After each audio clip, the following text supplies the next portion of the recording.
Toute la journée, des pluies très abondantes sont tombées sur le sud-ouest et le nord de la France après un week-end déjà très agité. Ce soir, 20 départements sont donc en vigilance crue ou inondation. Les météorologues observent avec attention et un peu d'appréhension ce qui va se passer dans les prochaines heures. Le point complet avec Henri Dreyfus, François Ouasson et Victoria David. Une forme d'écœurement, c'est sans aucun doute le sentiment le mieux partagé ce matin à Tartas. Dans ce village landais, les crues de la Midouze et de l'Adour se succèdent depuis plusieurs mois. C'est la 4e depuis 2 mois. On a certes une certaine habitude de ces épisodes, mais là, à l'habitude est venue s'ajouter la lassitude. Ça va continuer à monter jusqu'à ce soir, il paraît. Après, ça doit se stabiliser. Il est tombé ici près de 50 mm ce week-end, 15 de plus aujourd'hui. Le pic de la crue est attendu mercredi matin. Conséquence, les communes de Bégard, un peu plus à l'ouest, comme celle de Bayonne, ont en partie les pieds dans l'eau. En fait, on a des pluies incessantes depuis plusieurs jours qui créent des remontées d'eau un peu partout sur le territoire. Et on a aussi la problématique des cours d'eau, de l'Adour, de la Midouze, qui sont des fleuves qui traversent le département des Landes et qui sont en train de déborder. Voilà, donc on est un peu sur tous les fronts dans le département. Dans les Hauts-de-France, situation identique à Saint-Rémy-du-Nord. Une quinzaine de maisons ont été inondées. Leurs habitants commencent à peine à dénombrer les dégâts. La cave, beaucoup d'eau dans la cave, elle est presque pleine, elle est remplie. D'ailleurs, on n'a pas tout sorti, il y a des bouteilles encore qui sont à l'intérieur. Et le jardin, on a réussi à sauver notre caravane, les tracteurs pour tondre et tout ça. Hier soir, un homme de 70 ans a été repêché sans vie dans la Sambre. Et ces cumuls de pluie n'ont épargné presque aucune région. La Seine sort désormais par endroits de son lit. Mais rien d'inquiétant jusqu'ici sur l'île de Mignot, à Poissy. À Paris, le zouave du pont de l'Alma a certes les mollets dans l'eau, mais la situation est sous contrôle, avec un fleuve à 4,15 m de haut. Quand on arrive à des niveaux de 5,80 m, comme ça a pu arriver en 2018, voire 6 mètres, comme c'est arrivé en 2016, on commence à être dans des situations plus compliquées. Donc à cette heure, situation classique, vigilance, mais on se tient prêt au cas où. Jusqu'ici, l'état des cours d'eau et des nappes phréatiques n'est donc pas inquiétant. Bien au contraire pour cette hydrologue. Actuellement, c'est la grande période de recharge des nappes phréatiques. Je sais que ce n'est pas une bonne nouvelle pour certaines personnes qui sont inondées, même si les inondations ne sont pas très importantes, mais c'est une très bonne nouvelle pour les nappes phréatiques. D'autant plus qu'en amont de Paris, les 4 lacs réservoirs qui protègent la capitale ne sont pas saturés. Cette question à présent qui concerne des millions d'entre vous. Passerons-nous nos vacances de février confinés ? Aucune certitude pour l'instant, mais quelques indices. Selon nos informations, le gouvernement exclurait a priori un reconfinement, au moins pour les premières semaines de février, donc pour les Français de la zone A. Détails et réactions, Arnaud Etcheverry, Alison Tassin et Fabienne Moncel. Les plages du Sud, l'appel de la montagne, les trajets en autoroute. Comme un air de vacances. Sans doute la meilleure nouvelle de ce début de semaine. Les Français pourront se déplacer pour les vacances de février. C'est ce que laisse entendre ce soir le gouvernement. Et il en surprend plus d'un. Nous, de toute façon, le camp est annulé. Donc, parce que c'est regroupement de jeunes. Donc, voilà, on n'a pas le choix. Et au niveau des vacances, va falloir occuper les enfants, quoi. Avec le taux d'incertitude, on n'aura pas le temps de s'organiser. Donc, on prévoit plutôt d'aller dans la famille. Des vacances en France, qui se feront près de chez soi. Le gouvernement rappelle qu'il faudra également respecter les règles du couvre-feu, toujours en vigueur, à 18 h sur l'ensemble du territoire. Les zones, elles, ne changent pas. Premier en vacances, dès samedi, la zone A, Bordeaux, Lyon, Clermont-Ferrand. Pour moi, ça ne va pas changer grand-chose, puisque je pars en Normandie pour garder mes petits-fils. Ça permettra peut-être d'envisager peut-être un week-end en famille, je ne sais pas à voir, mais plutôt satisfait de l'annonce, effectivement, oui. Dès le 13 février, place aux Franciliens, aux Toulousains. Enfin, le 20 février, ce seront au tour des Marseillais ou des Lillois. Pour les professionnels du tourisme, cela ressemble à une lueur d'espoir. On est quand même sur des logiques finalement de vacances de proximité. On a des destinations qui sont sur le littoral, donc la Bretagne, la Normandie, la Nouvelle-Aquitaine. On a le Massif central qui sont très attendus. Prudence donc, d'autant que cela ne veut pas dire que le reconfinement est exclu. Si reconfinement il y a, les Français partis en vacances pourront tout de même rentrer chez eux. À propos de vacances, c'est désormais une certitude. Les remontées mécaniques ne rouvriront pas en février. C'est ce qu'a annoncé Matignon ce soir à l'issue d'une réunion avec les professionnels de la montagne. En contrepartie, une nouvelle mesure de soutien va être mise en place. Comment ont réagi les premiers concernés? Reportage à La Plagne, en Savoie, Charles Divot et Guillaume Aguerre. Ils resteront encore au moins un mois à l'arrêt. Mais hors de question de ne pas profiter de la neige. Une décision dont se doutaient les professionnels de la montagne, qui sortent tout de même de leur réunion avec Jean Castex, soulagés. Il y aura une indemnisation des commerces, des commerçants, des socioprofessionnels à hauteur de 70% des charges fixes. On va permettre avec cela de sauver entre 95 et 98% de l'activité montagne. D'autant plus que les conséquences économiques sont déjà énormes pour cette station, dont le chiffre d'affaires frôle en temps normal les 75 millions d'euros. Désormais, elle perd chaque jour de l'argent. Si vous faites un calcul par jour, ça fait à peu près 400 000 euros de charges fixes à couvrir chaque jour. On se doit quand même d'assurer un minimum de dispositifs de secours et de préparation, dans l'optique aussi d'ouvrir. C'est tout le paradoxe auquel doivent faire face les stations de ski. Faute d'annonce contraire, il faut sécuriser le domaine dans l'espoir de pouvoir accueillir prochainement des touristes.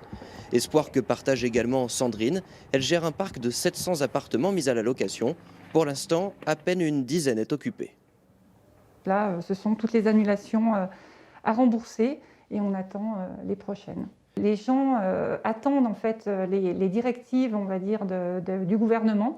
On le sait en général entre 1 jour et 2 jours avant l'arrivée, le nombre de clients et de propriétaires qui vont se présenter à l'agence. Une situation qui inquiète aussi ce loueur de ski. Si à Noël, il a eu la bonne surprise de voir la demande en raquettes et en ski de randonnée exploser, il hésite pourtant à augmenter son stock à l'approche des vacances. En cause, la crainte d'un potentiel reconfinement. C'est toujours pareil, si on agrandit notre parc, il faut qu'on puisse le payer par la suite. Et donc, il faut qu'on puisse le louer. Donc, voilà, on est un petit peu en suspense.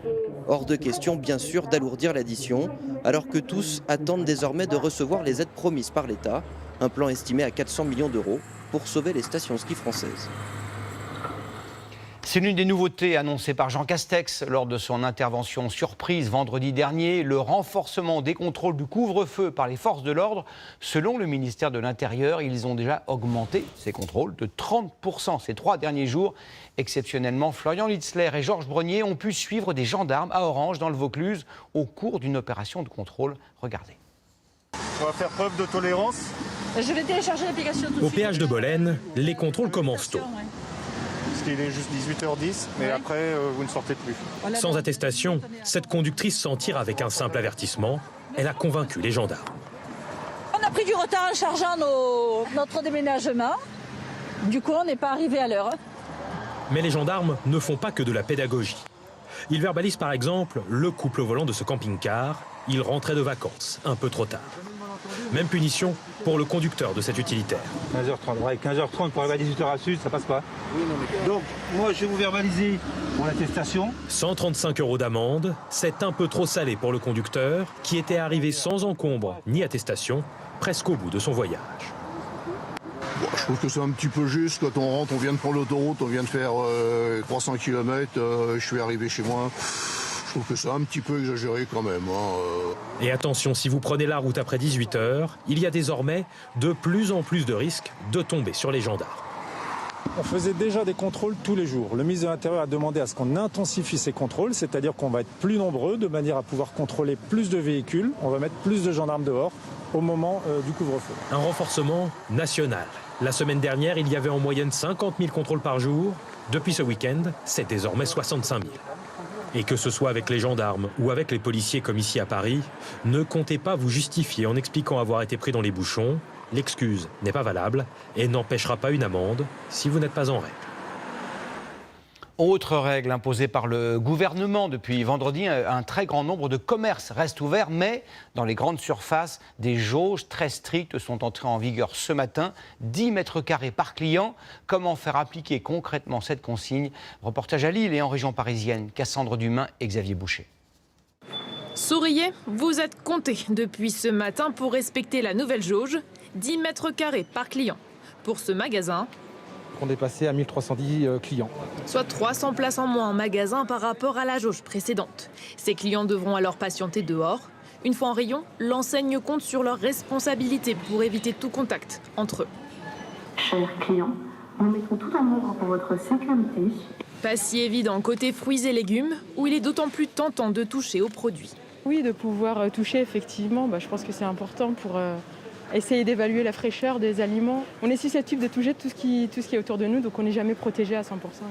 Pour limiter la propagation du virus, l'enseigne a donc renforcé ses opérations de nettoyage. Il y a des gants qui sont à distribution à l'entrée du magasin. Et l'idée, c'était sur les fruits et légumes, par exemple, de pouvoir garantir à nos clients la possibilité de choisir leurs produits, mais de pouvoir utiliser aussi les balances qui sont désinfectées 3 fois par jour. Le marquage au sol est toujours aussi de rigueur. Faut-il encore que les clients y fassent attention? Est-ce que vous avez remarqué qu'il y avait un marquage au sol? On va dire oui. Ces règles s'appliquent à tous les hypermarchés, mais aussi aux surfaces de vente de moins de 20 000 m². Même non essentielles, elles peuvent ouvrir, comme ici, à Lille. On a tenté notre chance et heureusement ça va, c'était ouvert. On se sent en sécurité, comme vous voyez, on n'est pas serrés, on n'est pas les uns sur les autres, ce qui n'était pas forcément le cas des grandes surfaces. Pour accueillir les clients, les règles sanitaires sont renforcées. On a toujours des protocoles stricts, le masque obligatoire, le gel hydroalcoolique dès l'entrée du magasin. On a aussi la distanciation qui est toujours strictement respectée. Des mesures qui rassurent de nombreux clients en cette période de solde. Il y a de la distance, il n'y a pas trop de monde, il y a du gel partout.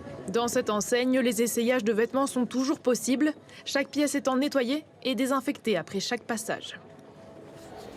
Autre mesure dont le but est de freiner la circulation du virus. Depuis ce matin, tous les voyages en provenance ou à destination des départements d'outre-mer ou d'un pays extérieur à l'Union européenne sont interdits, sauf motif impérieux. Comment la règle est-elle appliquée? Reportage en région parisienne et dans les Alpes-Maritimes. Esther Lefebvre, Georges Brognier et Vincent Capu. C'est un comité d'accueil auquel ils devront s'habituer. Ces voyageurs partis d'Amsterdam arrivent tout juste à Paris. Madame, monsieur, suite au décret publié le 31 janvier 2021. Ce lundi, la nouvelle règle est, semble-t-il, déjà intégrée. C'est super, merci madame. Passez une bonne journée.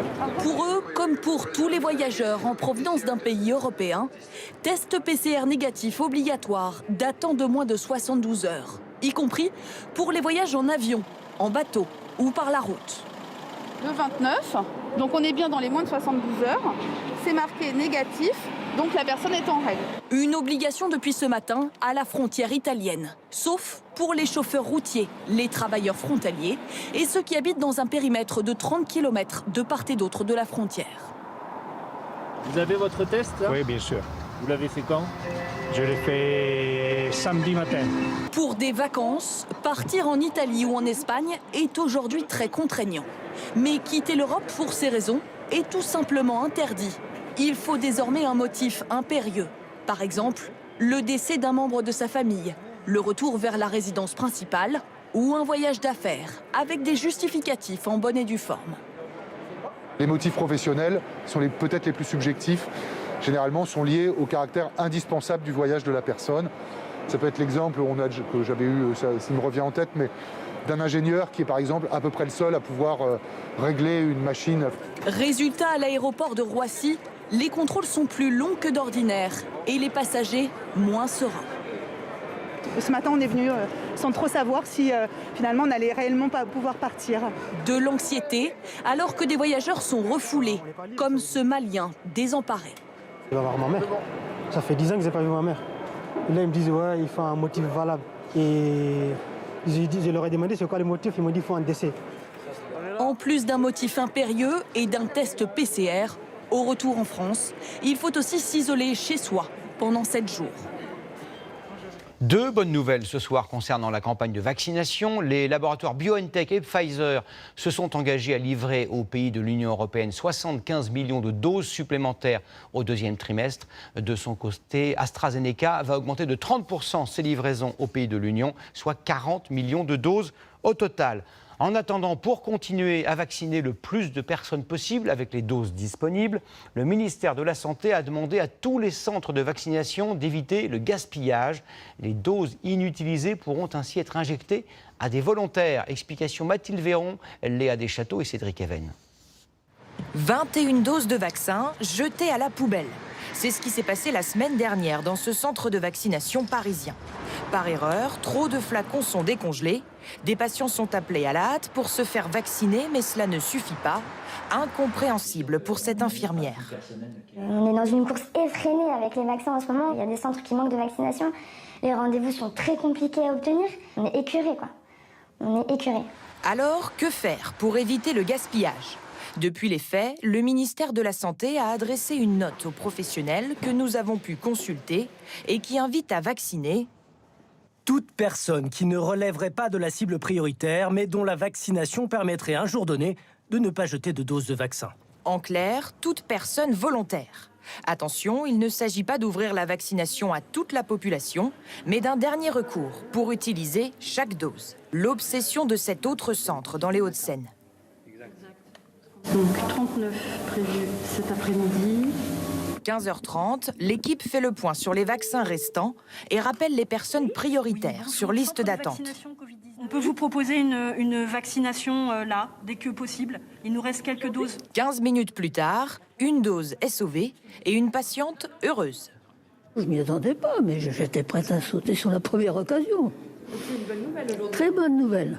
Pour l'instant, avec le nombre de personnes qui ont manifesté leur souhait d'être vaccinées, nous restons totalement dans la cible du public prioritaire. Mais c'est vrai que s'il reste une dernière dose et qu'une personne se présente, eh bien c'est un heureux gagnant. Rien ne sert de prendre rendez-vous si vous n'êtes pas prioritaire. Pour l'heure, la vaccination reste réservée aux plus fragiles. Ils sont fermés depuis la fin octobre. Ils attendent désespérément l'autorisation de rouvrir. Quelques restaurateurs ont tenté de braver l'interdiction aujourd'hui. La plupart y ont renoncé quand ils ont appris qu'ils ne percevraient pas l'aide versée par l'État s'ils enfreignaient la règle. Reportage à Lyon et dans le Doubs, Céline Blancpain et Nadia Hadjbouziane. Ils ont décidé de rallumer les fourneaux, de braver l'interdit. J'ai préparé de la friture de truite et des frites pour à peu près 900 personnes. À Cusance, petite commune du Doubs, plusieurs centaines de personnes se sont rassemblées ce matin pour soutenir Stéphane Turillon, un restaurateur déterminé à ouvrir son établissement, quoi qu'il en coûte. J'ai besoin de ça, moi. C'est vital, c'est viscéral même d'ailleurs. Travailler, c'est mon droit. Regardez la place que j'ai. Et ici, je ne peux pas faire 50 couverts. Sérieusement, en pleine nature, tout est ouvert. Je pense pas qu'on soit hors la loi. Il y a du gel hydroalcoolique, ils ont pris la température déjà. Un appel à la désobéissance relayé sur les réseaux sociaux et surveillé de très près par les forces de l'ordre. Nous ne sommes pas des rebelles, des provocateurs. À Villeurbanne, ce restaurateur avait prévu lui aussi de servir 50 couverts. Mais les menaces de sanctions rappelées ce matin par le ministre de l'économie l'ont dissuadé. S'il sert des clients à table, il n'aura plus droit à aucune aide du fonds de solidarité. C'est clair, sans ce fonds de solidarité, je suis en faillite. On compte à m'appeler ce matin en disant mais Philippe, il est hors de question que tu ouvres. C'est pas possible, sans le fonds de solidarité on passe pas. Donc voilà, j'ai pas le choix. À l'extérieur, les quelques clients présents se contenteront de plats emportés. On n'a plus rien pour se distraire malheureusement. Voilà, ça manque beaucoup. Je ne vois pas pourquoi on ferme les restaurateurs plutôt que les grandes surfaces où on s'agglutine. Dans le Doubs, Stéphane Turillon lui aussi a renoncé. Avec tous ses soutiens, il a organisé une marche symbolique au cimetière pour enterrer, dit-il, la profession. Les restaurants, les bars, les musées sont donc toujours fermés en France. Mais de l'autre côté des Alpes, ils ont pu rouvrir aujourd'hui après des mois de fermeture. Seule contrainte, ils ne peuvent accueillir les clients que jusqu'à 18h. Reportage à Rome de Nastasia Haftmann et Lorenza Pensa. C'est une tradition qu'ils retrouvent avec plaisir. Le fameux café italien en terrasse. Ça nous a tellement manqué. J'ai pris un espresso, évidemment. C'est ça, l'Italie. 300 000 restaurants et bars autorisés à rouvrir aujourd'hui. Mais il faut respecter quelques règles. On peut ouvrir jusqu'à 18h et puis voilà. Tu vois, il y a 1 mètre entre les tables, 1 mètre ici, 1 mètre là, de façon à ce que les gens soient ensemble, bien séparés. Main lavée, le masque et qu'est-ce que vous voulez de plus? Allez, on vous attend en Italie maintenant. Ces nouvelles libertés s'appliquent dans la grande majorité des régions italiennes. Un assouplissement, résultat d'un confinement strict pendant les fêtes de fin d'année selon les autorités. C'est vrai que ça a été difficile à Noël. On pouvait seulement sortir pour promener le chien. Il semble que ça a été assez efficace, ouais. Et les musées aussi accueillent de nouveau du public. Un concert en plein cœur du Colisée pour fêter les retrouvailles.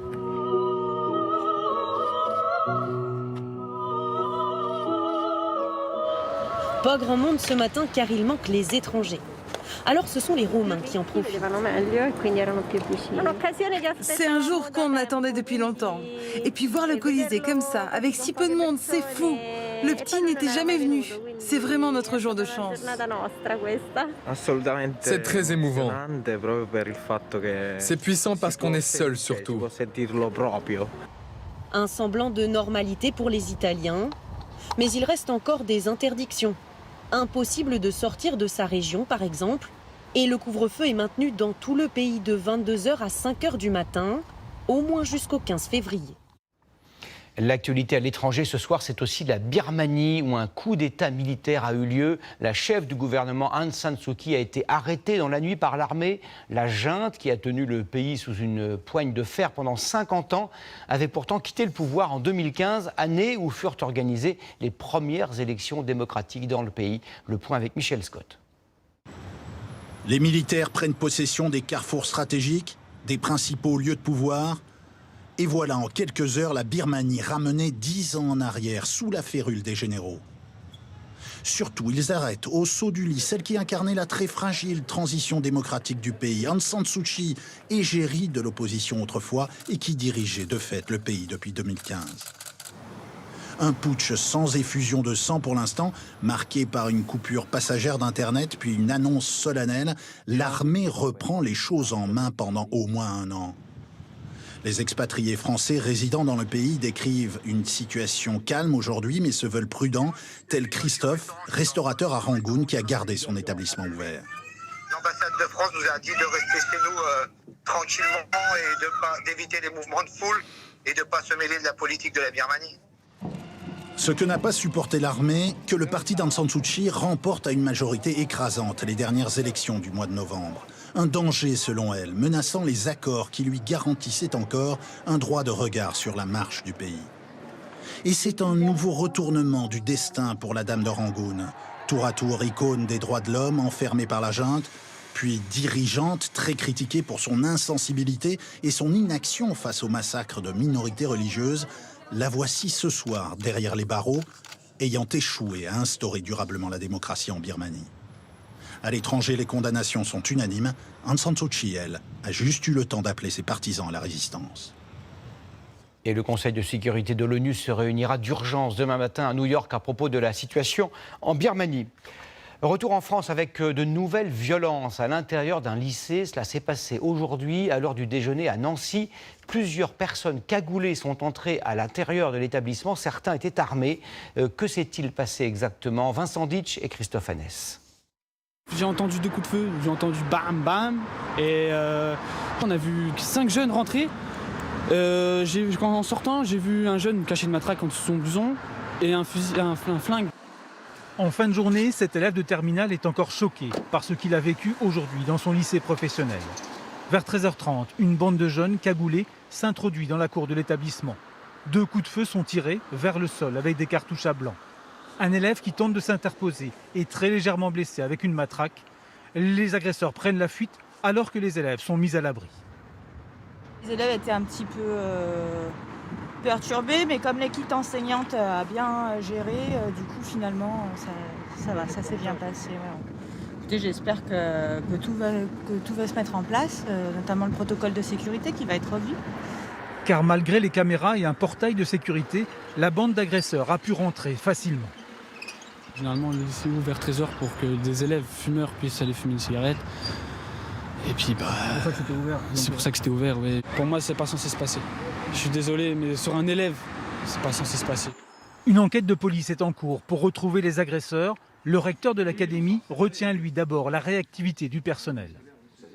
Un surveillant était à l'entrée à ce moment-là. On est dans un établissement dans lequel le climat scolaire est serein. Un établissement qui n'est pas sujet particulièrement à la violence. Donc je crois que ça a d'autant plus choqué les élèves et les personnels. Des psychologues seront présents à partir de demain au sein du lycée pour aider les élèves et le personnel qui en auraient besoin. Ce 1er février est aussi marqué par une nouvelle hausse des tarifs réglementés de l'électricité, plus 1,6%. En moins de 2 ans, ces tarifs ont augmenté de 11% et de près de 50% en 10 ans. Comment expliquer ces hausses très supérieures à l'inflation? Julien Crescent, Séverine Fortin et Thierry Marquez. Ils ont gardé toutes leurs factures depuis 6 ans. Ces retraités ont donc pu faire les comptes. Ils payent leur électricité de plus en plus cher.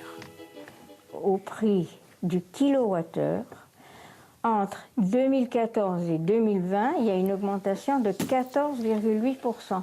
Pour la même consommation, leur facture a donc augmenté de 100 € en 6 ans. Très concrètement, si vous deviez expliquer cette hausse... Ah ben je peux pas. Enfin, toi tu peux peut-être, moi je peux pas. Non, pas plus que toi. Si l'on remonte plus loin dans le temps, la hausse du prix de l'électricité est encore plus importante. 40% ces 10 dernières années. Bah, vous avez le coût de la fabrication de l'électricité, les taxes de l'État. Votre facture d'électricité se divise en 3 parts quasi égales. Vous payez sa production, son acheminement, des taxes, et si vos dépenses augmentent, c'est en grande partie à cause de ces dernières. Alors la taxe qui a le plus augmenté, c'est la CSPE. C'est une taxe qui sert au développement des énergies renouvelables en France, les panneaux photovoltaïques, les éoliennes. Pour vous donner une idée, sur une facture de 1 000 €, elle a augmenté de 89 € en 8 ans. Grâce à cette taxe, la production d'énergie des éoliennes a triplé en 10 ans. Celle des panneaux photovoltaïques a, elle, été multipliée par 5. Et il y a une autre taxe qui a augmenté, c'est la CTA. La CTA, elle sert à financer une partie des retraites de certains employés d'EDF et d'Engie. Et cette taxe, si on reprend cette facture de 1 000 €, elle a augmenté de 36 €. Malgré toutes ces taxes, l'électricité française reste l'une des moins chères en Europe. Mais pour combien de temps?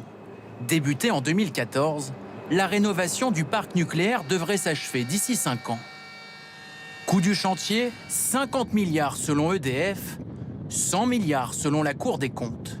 Si ce montant était confirmé, il devrait donc se répercuter sur vos factures. Puisque les modalités de calcul, notamment du tarif réglementé de vente, prendront en compte ce coût supporté par EDF. Les associations de consommateurs redoutent déjà une nouvelle hausse des tarifs dès le mois d'août prochain. Tout autre chose à présent. Le général de Gaulle affirmait que la France comptait au moins 246 variétés de fromage. Dans ce domaine, il se trompait. Il y en a sans doute 1200, ce qui est unique au monde. Et pourtant, le nombre d'artisans, crémiers et fromagers n'a cessé de chuter jusqu'à une date récente. Depuis peu, le métier attire à nouveau les passionnés. C'est le grand format au lait cru de ce 20h. Il est signé Céline Blancpain et David Paturel. En plein centre-ville de Lyon, dans le quartier populaire de la Guillotière, il flotte ce matin comme une odeur de ferme. Un parfum de lait cru qui intrigue les habitants. Ça m'a surpris de voir ça dans le quartier. Ah, mais on est admiratifs ici. Hein. Derrière la vitrine de cette ancienne boucherie, Anaïs, 35 ans, s'est lancé un défi. Relancer la fabrication d'un fromage 100% lyonnais. C'est un petit fromage qu'on a appelé le Petit Pont, en hommage à la place du Pont puisque nous sommes à côté. C'est un fromage qui est vraiment inspiré de la technologie de fabrication du Saint-Marcellin. Ça remet un peu au goût du jour, effectivement, des métiers qui sont peut-être un petit peu éloignés des centres-villes. Chaque semaine, elle achète le lait cru à une ferme située au sud de Lyon. Une reconversion professionnelle pour celle qui dirigeait un centre social il y a encore quelques mois. Là, ce que je trouve très agréable, c'est de faire un métier manuel. Premier exportateur mondial, notre pays dénombre plus de 1200 variétés de fromage. Alain, il fait un fromage qui va être quand même tout en douceur, très beurré. Pour s'y retrouver, les Français se tournent de plus en plus vers les petits commerçants comme Jean. Depuis le premier confinement, certains crémiers ont vu leur chiffre d'affaires grimper de 20%. Je cherche des bons fromages, l'origine, la façon dont c'est fait. Le cardiologue ne sera pas content, mais j'en mange tous les jours. Le fromage, c'est vraiment un produit de terroir français. C'est-à-dire que quasiment partout en France, on fait 40 km, on va trouver un producteur. Plusieurs fois par an, Jean fait le tour de France pour dénicher les produits les plus rares. Introuvables en grande surface. On va voir les chèvres. Allez. Ce jour-là, Il rend visite à une agricultrice qui nourrit son troupeau exclusivement avec du foin, un critère déterminant pour le fromager. Elles ont l'air de se régaler. Ouais, ça, elles aiment bien ça. Pour faire du bon lait, généralement, la base de l'alimentation, c'est du foin et du pâturage. Et pour préserver toute la richesse de la flore du lait et ses milliards de bactéries, ici le fromage est fabriqué immédiatement après la traite. À la ferme, c'est là où on va se rapprocher le plus justement de la flore indigène. On vend vraiment le produit d'une famille et ça va exprimer cet endroit, ça va exprimer son terroir. Un crémier qui s'intéresse à son travail, il va être capable, lui, d'expliquer pourquoi en ce moment le fromage il est plus sec, plus moelleux, plus crémeux, ou pourquoi il a tel ou tel type de couverture. Parce qu'il connaît le produit, il sait comment on travaille. Allez, on va passer au décaillage. Donc pour voir si notre gel est suffisamment dur, on va faire ce qu'on appelle le test à la poche. 6h30 du matin, début des cours dans la plus grande école fromagère de France, un établissement public près d'Annecy. Vous amenez vos moules ici. Des formations en bac pro ou BTS qui ne sont plus réservées aux jeunes de milieu rural. Laura, 22 ans, arrive de Nantes. Après quelques années à l'université, elle a trouvé sa voie. C'est notre futur métier, donc on doit bien s'habituer. Comme elle, les jeunes femmes autrefois minoritaires dans la filière sont de plus en plus nombreuses. J'avais fait la traite des vaches chez une amie, il y a quelques temps avant, pendant mon bac.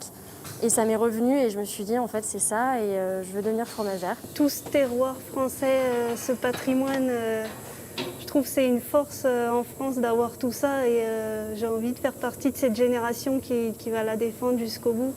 Installée au pied des montagnes, cette école créée en 1930 accueille 700 élèves. Cours de chimie, microbiologie, ateliers pratiques quotidiens. Ces jeunes n'auront aucune difficulté à trouver du travail. On est à 93% d'insertion à 6 mois. Au niveau du territoire national, il y a à peu près une centaine d'offres d'emploi non pourvues pour la filière laitière. Tu vois, ici, là, il y a de l'ouverture. Alexandre, 25 ans, est en apprentissage dans une entreprise qui fabrique des meules d'abondance. Le fromage, il parle à un moment donné. Tu sais s'il y a de l'ouverture dans ton fromage ou si le fromage il a une pâte serrée, une pâte ferme. Comme beaucoup, il rêve de rejoindre un jour l'élite des affineurs. Ces gastronomes au sens aiguisé, un savoir-faire qui nécessite des années d'expérience. Il faut apprendre par le toucher, par l'ouïe, l'odorat. On est dans une cave, on sent en rentrant dans la cave l'odeur et il faut observer ces odeurs. Il faut avoir un nez pour apprécier la qualité du fromage, il faut avoir du goût. C'est gratifiant à la fin parce qu'on se dit qu'on a fait un travail de qualité. Voilà, on y a passé des heures, du temps. L'histoire d'une passion française qui dure depuis le XIIIe siècle. Avec 26 kilos par an et par habitant, nous sommes avec les Grecs les plus gros consommateurs de fromage dans le monde. C'était il y a presque 2 ans, le 15 avril 2019. Une grande partie de Notre-Dame de Paris était dévastée par un gigantesque incendie. Pendant de longs mois, les travaux ont consisté à démonter pièce par pièce l'échafaudage qui avait fondu sous l'effet de la chaleur.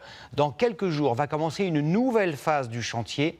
Il va falloir consolider les voûtes qui menacent de s'effondrer. Bonsoir mon cher Michel Izard. Vous suivez ces travaux depuis la première minute et vous allez nous expliquer très précisément et visuellement ce qui va se passer. Alors, puisqu'on ne peut pas toujours aller à Notre-Dame, c'est Notre-Dame qui va venir ici, sur ce plateau. La voici, telle qu'on a pu la voir pendant 19 mois, avec cet échafaudage calciné qui est au-dessus du trou laissé par l'effondrement de la flèche. Alors, il a été entièrement déposé et maintenant, l'essentiel du travail se déroule à l'intérieur. Alors, on va entrer. On est en train d'habiller les murs latéraux avec de nouveaux échafaudages jusqu'à 27 mètres de hauteur. C'est un peu comme une cotte de maille d'un chevalier qui partirait à la rescousse de Notre-Dame. Et cet échafaudage va servir à installer un plancher à partir duquel va pouvoir commencer une opération cruciale, la sécurisation des voûtes qui ont beaucoup souffert à cause du feu, à cause aussi de l'eau. Et pour réparer les voûtes et ensuite remonter la charpente dessus, on va d'abord les soutenir, les étayer avec des cintres en bois. Ce sont des pièces faites sur mesure dans un atelier à Jarny en Moselle qui pèsent chacune 1,5 tonnes. Et on va les assembler au niveau de la croisée d'ogives à 34 mètres de hauteur. Il faut une dizaine de pièces pour chaque croisée d'ogives. Il y a 5 croisées avec un petit détail qui me plaît beaucoup, une clé de voûte, non pas en pierre, mais en métal pour tenir l'ensemble. Alors l'opération va durer 6 mois et c'est à l'issue seulement qu'on va pouvoir commencer la reconstruction avec peut-être la flèche qui va rejaillir du trou qu'elle a laissé en s'effondrant. On y pense déjà, mais bon, il faudra patienter encore un peu. Merci beaucoup Michel. Et puis vous y serez pour de vrai, pourrais-je dire, avec votre ami Bertrand Lachat, pour notre plus grand bonheur. Merci beaucoup. Comme chaque soir, je vous propose d'étancher votre soif d'évasion. Direction l'Islande. Certains disent que l'île est directement connectée aux entrailles de la Terre. Les geysers en sont les meilleurs témoins. Ils projettent à plusieurs dizaines de mètres de haut une eau bouillante au milieu d'étendues glacées. Toujours aussi aventureux, Sander Randézadré et Anne Barrier se sont approchés de très près. Ils nous ont rapporté ces images somptueuses. Température de l'air, moins 5 degrés. Mais la température ressentie est nettement inférieure. Pas vraiment de quoi perturber les gardiens de ce site. Ça souffle fort! Oh, ici, ça arrive souvent. Ce jour-là, le vent puissant chasse une partie des nuages, mais donne surtout raison à ceux qui surnomment l'Islande l'île des extrêmes. Bonjour, je m'appelle Guðmundur. Pardon? Sorry. Guðmundur. Oula, c'est compliqué. Bon, tu peux m'appeler Gumi. Moi, c'est Angela. Ah, c'est plus simple. Omniprésente en Islande, l'eau y prend toutes les formes. Et quand elle impose sa puissance, impressionne. Un peu partout dans le pays, des cascades. Certaines rafraîchissantes, d'autres vertigineuses, toutes fascinantes. En Islande, il y a de l'eau partout. Et on fait tellement de choses avec. On la boit, on joue avec, on nage dedans. Et vous l'admirez aussi? Mais oui, on la regarde. On l'aime. On l'adore. Assourdissante chute de Gullfoss. Avec plusieurs paliers successifs, cette cascade est l'une des plus puissantes d'Europe. Est-ce que tu as une idée du débit de cette cascade? Il y a environ 80 000 litres d'eau qui s'écoulent ici chaque seconde. La puissance de cette cascade s'explique notamment par l'immensité du canyon qui suit. De cette gorge étroite se dégage un bruit sourd. Des nuages de vapeur émanent de cette fureur. Nous sommes à 80 km de Reykjavik, la capitale, et on pourrait y plonger notre regard pendant des heures. Mais Gumi et Angela nous invitent à les suivre. À 10 minutes de route de là, un autre phénomène encore plus étonnant. Direction Geysir. C'est d'ici qu'est né le mot geyser.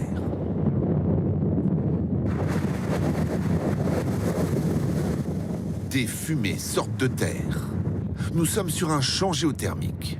Le soleil a beau nous offrir une lumière exceptionnelle, pas question de compter sur lui pour la chaleur. Ici, elle est ailleurs. On dit que l'Islande, c'est le pays du feu avec l'activité volcanique et de la glace. En ce moment, vous avez les deux. Vous voyez, on a des cratères bouillonnants et partout ailleurs, on a de la glace et de la neige. C'est vraiment typique. Le lever du soleil aujourd'hui, c'est maintenant. Il est 11 h et c'est magnifique. Vous, qu'est-ce que vous en pensez? L'impact de la crise sanitaire mondiale est colossal pour l'Islande, désertée par ses touristes. D'ordinaire, ce site est l'un des plus visités du pays. La seule consolation pour ses gardiens, c'est de pouvoir en profiter comme jamais. Mais revenons à cet étonnant phénomène. Pour nous aider à le comprendre, suivons Valdimar. Il est géologue. Si on touche l'eau, qu'est-ce qui se passe? Ah, vous brûleriez le doigt. Elle est à 90 degrés, pas très loin de bouillir. Une manifestation naturelle directement liée à l'activité volcanique de ce pays. Nous avons énormément d'eau en provenance des glaciers et des rivières. Elle s'infiltre dans le sol, rencontre la chaleur et c'est ce qui produit de la vapeur. L'eau commence à bouillir sous terre et ça finit par exercer une pression qui provoque une explosion. Ce jaillissement, à 10 ou 15 mètres du sol, c'est le clou du spectacle. Et si vous le ratez, pas d'inquiétude. Les représentations s'enchaînent avec une régularité déconcertante. Toutes les 6 ou 7 minutes, une explosion, laissant planer derrière elle une désagréable odeur de soufre. Les phénomènes géothermiques naturels sont tellement nombreux en Islande que le pays est autonome en production d'énergie. Et c'est une bénédiction pour cette île située au beau milieu de l'océan Atlantique. L'Islande, également réputée pour ses sources naturelles d'eau chaude, extrêmement nombreuses. Avoir plus de 200 volcans actifs offre aussi ce petit luxe très apprécié. Comme tous les soirs, c'est l'heure de répondre aux questions que vous nous posez. Bonsoir, ma chère Justine Corbillon. Bonsoir, Gilles. Ce soir, beaucoup de questions et d'interrogations à propos des vacances de février. C'est bien normal. Celle-ci, tout d'abord, apparemment très simple, quoique. Où puis-je partir en vacances en février ? Eh bien, pas bien loin, Gilles. En France, c'est possible, évidemment. Les déplacements entre régions sont encore possibles en respectant, bien sûr, le couvre-feu de 18h.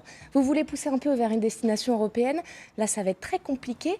Désormais, beaucoup de pays européens imposent une quarantaine de 10 jours à l'arrivée. Quelques exceptions malgré tout. L'Espagne, le Portugal, l'Italie, par exemple. Mais il faut un test négatif obligatoire, aussi bien en arrivant dans le pays qu'au retour en France. Puis, si vous aviez en tête la Thaïlande, la Guadeloupe, là, vous le savez, la France a décidé de fermer ses frontières avec les pays en dehors de l'Union européenne, aussi avec l'outre-mer. Donc on oublie les vacances dans ces endroits-là. Bien, message bien compris. Deuxième question, mes chèques vacances périmés peuvent-ils être prolongés et utilisés pour ces vacances de février ? Alors ils ne peuvent pas être prolongés, mais ils peuvent encore être échangés. Vous avez jusqu'à fin mars pour vous rendre sur leguide.ancv.com, remplir un formulaire, renvoyer vos chèques périmés. En échange, vous aurez de nouveaux coupons. Mais attention, ça peut prendre un peu plus d'un mois, donc pour les vacances de février, c'est un peu tard. Pour celles de Pâques, ça devrait être bon. Enfin, Justine, question importante. Je viens de faire refaire mes lunettes de vue chez un opticien. Sans elles, je vois très mal. Pas de chance, sa boutique se trouve dans un centre commercial qui vient de fermer. Il fait plus de 20 000 mètres carrés. Je reste dans le flou. Est-ce qu'il y a moyen de récupérer mes lunettes ? Bien sûr, Gilles, les opticiens ne vont pas vous laisser comme ça. On en a appelé beaucoup aujourd'hui. Ils sont en train de mettre en place des solutions. Numéro 1, on va vous livrer vos lunettes directement chez vous. Ou numéro 2, c'est encore en cours d'élaboration. Des boutiques éphémères pourraient voir le jour, dehors, sur les parkings des centres commerciaux.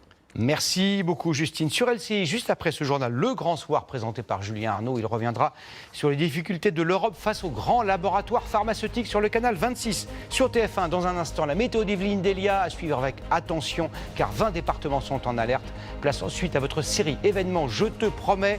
Demain à 13h, Marie-Sophie Lacaro. Je vous retrouve à 19h45 et à 20h pour le journal. Excellente soirée à tous. À demain.